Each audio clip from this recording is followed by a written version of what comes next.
Your childhood messed with and essentially shaped the way that you love. Now, let's be honest. You weren't born scared to ask perfection. You weren't born people-pleasing, love-chasing, or terrified that someone might leave the moment you soften up. Someone taught you that love isn't just something we feel. It's something we have learned. And for many of us, we learn it in the fire before we had the language to name what was missing. So let's talk about how your childhood wired your love style, and maybe you can finally start rewriting the script.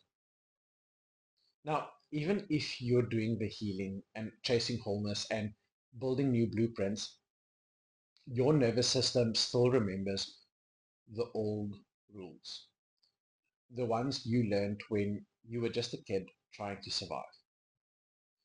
Marriage and family therapists, Dr. Dylan and Kay Yurkovich, say we each develop a core love style in childhood based on how we were nurtured or neglected.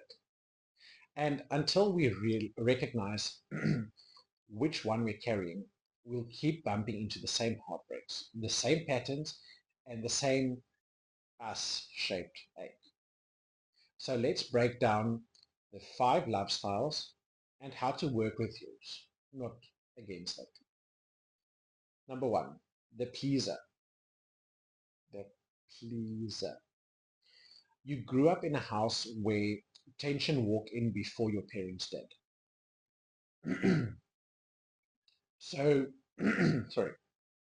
So you learned early, if you're perfect, if you don't make any waves, if you keep everyone happy, you will stay safe.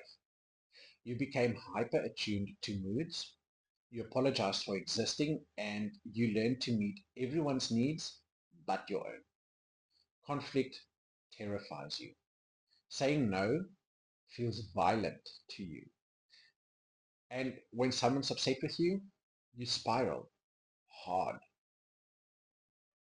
Pleasers often burn out trying to be everything for everyone, while also slowly losing themselves. Healing starts when you stop lying to keep the peace and start honoring your own truth, even when it is messy. Now, number 2 is the victim. Your childhood was chaos. Not the I forgot my lunchbox chaos, the kind that makes you disappear into your own head just so you can survive. You learned early to make yourself small, to go quiet, and to disappear.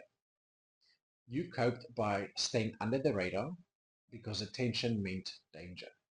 And now you struggle with self-worth, depression, and probably anxiety. You may end up in relationships with controlling partners who feel familiar even when they hurt you. And when these things are calm, it starts unnerving you because your nervous system is still bracing for the next explosion. Your healing starts when you stop blending in and start standing up, not just for yourself, but as yourself. At number 3, we have the controller. You didn't grow up safe, so you became your own protector. Control became your superpower, for lack of a better word, because letting go felt like inviting in chaos. You handle everything, you solve everything, and if you can help it, you feel nothing. You equate vulnerability with weakness, and you mistake anger for strength. You push people away the second that they make you feel anything that you can't dominate. But the truth is, control is just fear wearing armor. Healing for you starts when you learn to start softening up, to trust, to let yourself be held, not just relied on. At number 4, we have the vacillator. You grew up on emotional crumbs. Affection only came when your parents felt like giving it. You learned to crave connection and resent it the second it disappoints you. You idealize love, then get heartbroken when it doesn't match your fantasy. And deep down, you are so terrified of being abandoned. So you attach fast, hard, on an all or nothing basis. You notice every shift in tone, every sigh, every micro expression, because you've been trained to anticipate loss. Now, your healing starts when you stop chasing intensity and start learning what consistent love feels like. At number 5, we have the avoider. Your childhood taught you that emotions were messy, inconvenient, or more often than not ignored. So you became independent. You became responsible and logical. You don't trust closeness. You don't like drama. And you definitely don't do feelings. Love feels suffocating to you. So you keep people at an arm's length, even if you crave connection deep down. When someone gets too close, you retreat into silence or tasks because vulnerability was never safe for you. For you, healing starts when you stop hiding behind self-sufficiency and let yourself actually be known. Which lifestyle do you see yourself in? Maybe you're one. Maybe you're a cocktail of two. Maybe your nervous system is still figuring out who it can actually trust. And maybe, just maybe, this isn't your fault.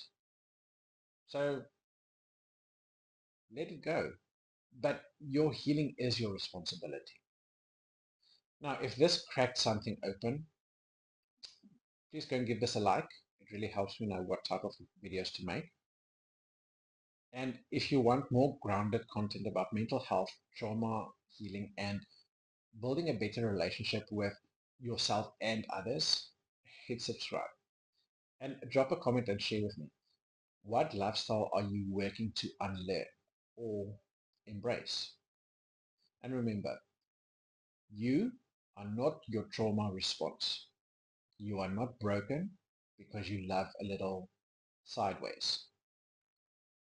You're just learning how to feel safe, maybe for the very first time.